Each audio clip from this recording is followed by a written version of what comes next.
My split with Brett is not basically a split. Very amicable decision we came to.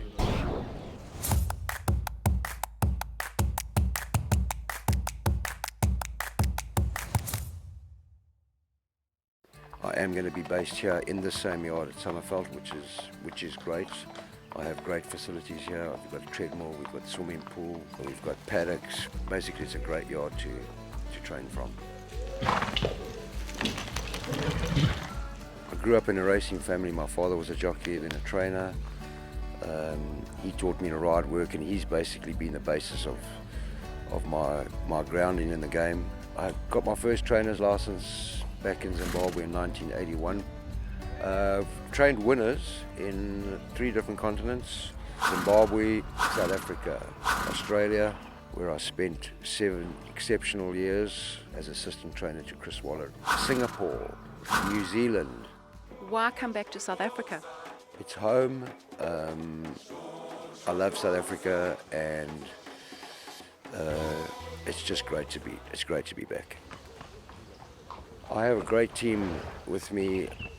Rosalind's obviously involved in the administration. On the ground here, I have Mark Naidu, who's been through the Summerhill School of Excellence.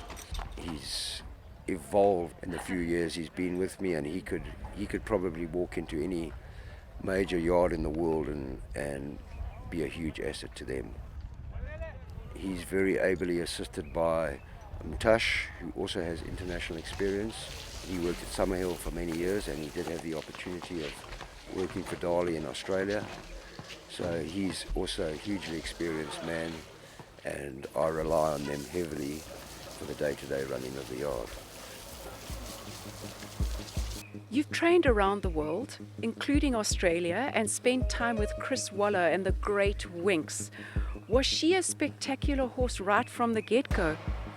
She was very weak and immature when she first came in, and she had a major problem behind with a canker in one of her hind feet.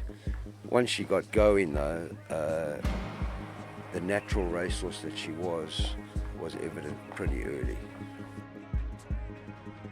What influence did Chris Waller have on you as a trainer? Chris runs the most successful training operation on the planet today, I think.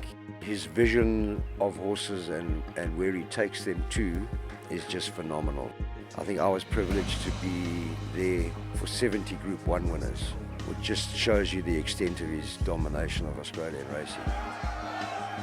His systems we use extensively here. I incorporate his admin side behind the operation in my operation, and it works brilliantly. Well, I think the bottom line to run a successful operation, first of all, you've got to have a lot of horse sense, incorporate a lot of common sense into your approach to your horses, and I think the main criteria would be attention to detail. Every little thing that an individual horse requires, basically they don't tell you, they shout at you, and they need a change of gear, a change of rider, a change of feed, etc., etc.